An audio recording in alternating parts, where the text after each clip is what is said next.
वहीं बात करेंगे पीपीएससी केमिस्ट्री लेक्चर का इंटरव्यू के जो मोस्ट रिपीटेड क्वेश्चन हैं, बार-बार पूछे जा रहे हैं और जिनकी डेट जो है 13 से लेकर अभी तक जितने भी हो चुके हैं, डेट से जो है वो आप लोग जितने लोगों से इकट्ठे हो चुके हैं वो देख लें। What is your area of interest, आपका एरिया ऑफ इंटरेस्ट क्या है? तो इसमें आप लोग अपनी हॉबीज़ बताएँ। मैं पहले भी कई दफ़ा जो है वो आपसे ये बात डिस्कस किया कि अपनी हॉबीज़, अपना नाम पूरा अपने बताने का तरीका आना चाहिए, आपको अपना एरिया बताने का तरीका आना चाहिए। एरिया को ऐसा क्यों कहते हैं? कहते हैं बखर को बखर क्यों कहते हैं? लाहौर को लाहौर क्यों कहा जाता है? यहाँ की मशहूर चीज़ कौन सी है और ये फेमस क्यों है? ठीक है, आपका शहर किस लिहाज से फेमस है? वहाँ की कोई फेमस हमें जगह बता दें, ठीक है? और जगह फेमस क्यों है? इस तरह के क्वेश्चन आपने खुद से तैयार करके जाने हैं। हम केमिस्ट्री के हम क्वेश्चन जो है इस पे मैंने वीडियो भी बनाई थी, वो आपको लिंक मैं डिस्क्रिप्शन में दे देती हूँ, वहाँ से आप लोग तैयारी कर लें, ठीक है?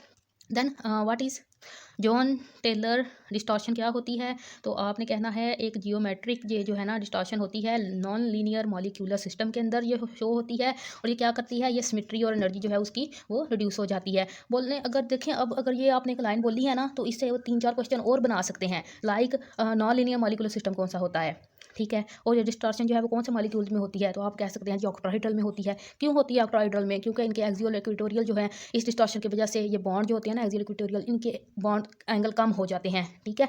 तो आप एक कंसेप्ट को पढ़ते हैं तो उसको डिटेल से पढ़ा करें। आपके बोलने पे डिपेंड करता है कि वहाँ से क्वेश्चन निकलता है। Which compound show this fact, देखा आ गया ना फिर वो कि कौन से शो करते हैं, तो ट्रांजिशन मेटल कम्प्लेक्सी जो है वो शो करते हैं इस फैक्ट को। वर्नर थ्योरी क्या है? तो वर्नर थ्योरी हमें बॉन्ड मेकिंग के बारे में बताती है। ये कोऑर्डिनेशन केमिस्ट्री से सवाल आया था और जो कोऑर्डिनेशन कम्प्लेक्स के स्ट्रक्चर को जो थ्योरी जो है वो एक्सप्लेन करती है। व्हाट इज जीसी, क्रोमेटोग्राफी का पूरे टॉपिक का उसकी टाइप्स का मैंने लिंक दे दिया है, जो मैंने पहले आपको पढ़ाई थी डिस्क्रिप्शन में। Full chromatography topic each and everything आप वहाँ से पढ़ सकते हैं। जीसी क्या है? इसमें मोबाइल फेस गैस या आपके स्टेशनरी फेस जो है वो सॉलिड या फिर आप लिक्विड यूज़ कर सकते हैं। Which compound are detected by GC, तो इसका आंसर है जी वोलेटाइल कंपाउंड हम डिटेक्ट करते हैं जीसी से। तो आगे पूछ सकते हैं क्या नॉन वोलेटाइल कंपाउंड भी आप जीसी डिटेक्ट कर सकते हैं? जी हाँ, हम कर सकते हैं। कैसे? तब हमें क्या करना पड़ेगा, नॉन वोलेटाइल को पहले वोलेटाइल के अंदर कन्वर्ट करना पड़ेगा। क्यों कन्वर्ट करना पड़ेगा? क्योंकि हम जीसी में इसको यूज़ करेंगे और जीसी गैस क्रोमेटोग्राफी होती है और ये गैस सैंपल ही लेती है, ठीक है? देखें कितने ज़्यादा क्वेश्चन आपके बोलने से निकलते हैं। डिटेक्टर कौन से यूज़ होते हैं जीसी में? एफआईडी होता है, टीसीडी, एफपीडी, ठीक है, एफडी होता है। सारे डिटेक्टर ये जीसी में यूज़ होते हैं। और जीसीएमएस क्या होता है? जीसीएमएस जो है बेसिकली ये जीसी के साथ सामने एक जो है वो एक तकनीक ऐड कर ली है, 2 तकनीक का कॉम्बिनेशन है, ठीक है? गैस क्रोमेटोग्राफी और मास स्पेक्ट्रोस्कोपी का। तो इसको हम दोनों को यूज़ करते हैं बेस्ट रिजल्ट्स लेने के लिए। TOF TOF use in which technique, TOF कौन सी टेक्निक में यूज़ होता है? टॉफ होता है जी टॉफ होता है टाइम ऑफ फ्लाइट, तो ये एनालाइजर के तौर पर यूज़ होता है एमएस के अंदर। विच क्रोमेटोग्राफिक तकनीक is used for absorption analysis and surface phenomena, तो ये इसका जवाब है जी एब्जॉर्प्शन क्रोमेटोग्राफी तकनीक भी हम यूज़ कर सकते हैं एब्जॉर्प्शन एनालिसिस के लिए। सरफेस के लिए टीएलसी भी यूज़ कर सकते हैं। ऐसे हम यूज़ कर सकते हैं जिसमें स्टेशनरी फेज जो होता है ना वो सॉलिड होता है। डेंटेट उन्होंने पूछा था क्या होते हैं, ये क्या बताते हैं? मोनोडेंटेट कौन से होते हैं? तो ये हमें बताते हैं लिगंड में कितने डोनेटिंग ग्रुप्स हैं, ठीक है? ये हमें बताएंगे। पॉलीडेंटेट लिगंड का नाम उन्होंने कहा था कोई बता दें, तो उसका नाम था ईडीटीए। उसके अलावा उन्होंने कहा कोई और बता दें, तो उसका polyethylene imine. How many lone pair EDTA give? 6। UV visible spectroscopy क्या होती है? UV visible spectroscopy basically technique है, ठीक है? ये मेजर करती है अमाउंट ऑफ वेवलेंथ्स को यूवी विजिबल लाइट के की रेंज के अंदर, जो कि एक सैंपल जो है ऑब्जर्व कर रहा होता है। यानी कि एक सैंपल है, उसने जितनी अमाउंट ऑफ लाइट जो है वो उसने ऑब्जर्व की या ट्रांसमिट की, उसको हम यूवी विजिबल स्पेक्ट्रोस्कोपी से मेजर कर लेते हैं। सोर्स क्या है यूवी का? तो deuterium discharge lamp deuterium lamp use किया जा सकता है, मरकरी डिस्चार्ज लैंप यूज़ किया जा सकता है। डिटेक्टर कौन सा यूज़ होते हैं यूवी में? फोटो मल्टीप्लायर भी यूज़ किया जाता है, डिटेक्टर है, चार्ज कपल डिवाइस है, फोटो डायोड रे है, तो ये डिटेक्टर यूज़ किए जा सकते हैं। इसका लिंक मैंने स्पेक्ट्रोस्कोपी सारी का दे दी है, आप उसका डिटेल जो है यूवी विजिबल और आईआर के वहाँ से पढ़ सकते हैं। यूवी और आईआर में क्या डिफरेंस है? तो बेसिकली सैंपल के जो रखने का इसमें डिफरेंस आता है कि इसमें जो है वो हमारे पास है जी सैंपल होता है, देन मोनोक्रोमेटर होता है, फिर डिटेक्टर यहाँ पे लगा हुआ होता है यूवी के अंदर, और इसमें पहले जो है वो रेडिएशन का सोर्स होता है आईआर के अंदर, मोनोक्रोमेटर सैंपल फिर ये और मोनोक्रोमेटर होता है फिर ये लगा होता है। तो इसका एक डिटेल से मैंने नीचे डिस्क्रिप्शन में दे दिया है लिंक। लॉज कौन सा यूज़ होता है यूवी में? लैम्बर्ट बियर लॉ यूज़ होता है। पाथ लेंथ जो है ये क्या होता है? तो पाथ लेंथ विथ जो है सोल्यूशन की वो बताती है। डबल बीम स्पेक्ट्रोफोटोमीटर क्यों हम यूज़ करते, क्या होता है, क्यों बेहतर है as compare to single beam photo spectrophotometer?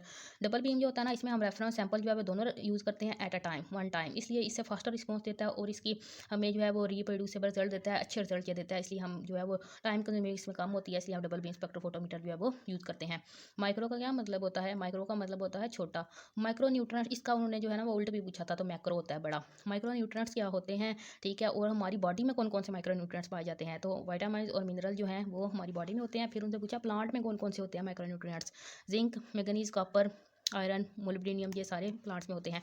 Global warming क्या होती है? तो ग्लोबल वार्मिंग होती है प्लैनेट्स की लॉन्ग टर्म वार्मिंग हो जाती है, ओवरऑल टेम्परेचर इंक्रीज हो जाता है, ठीक है। क्यों होती है ये हम मैन्युफैक्चर कार्य होते हैं, गुड्स को दरख्तों की, जंगलों की कटिंग कर देते हैं, फॉरेस्ट की, फूड जो है बहुत ज़्यादा कंज्यूम हो रहा है, तो इसलिए ये ग्लोबल वार्मिंग के सारे जो है वो काज करते हैं, काजेज़ हैं। वाई वी सिलेक्ट यू, हम आपको क्यों सिलेक्ट करें, तो बताएं जी, आप लोग खुद ही बताएं इसका जवाब कि आपको क्यों सिलेक्ट करें एज ए लेक्चरर, क्या खूबी आप में कि आपको सिलेक्ट किया जाए।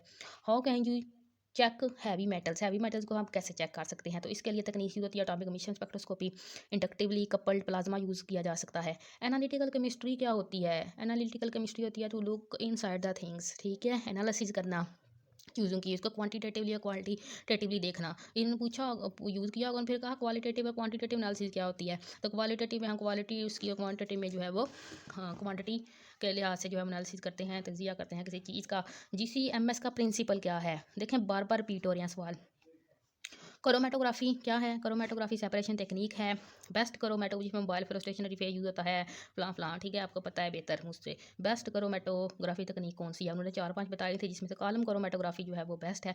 आपसे पूछा जा सकता है आप क्यों, तो कॉलम जो है क्रोमेटोग्राफी ये बेस्ट होती है क्योंकि कॉलम में हम जो है स्टेशनरी फेज की बड़ी ज़्यादा वैरायटी यूज़ कर सकते हैं। स्टेशनरी फेज पीसी में कौन सा होता है, पेपर क्रोमेटोग्राफी में, तो वाटर जो है वो स्टेशनरी फेज होता है।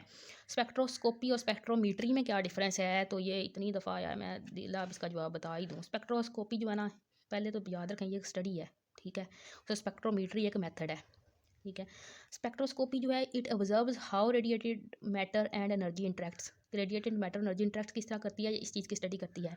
और स्पेक्ट्रोस्कोमेट्री एक मेथड है, तो इसलिए ये मेजर करता है कि एक केमिकल सब्सटेंस जो है वो लाइट कितनी ऑब्जॉर्ब करती है। तो best of luck for your interview.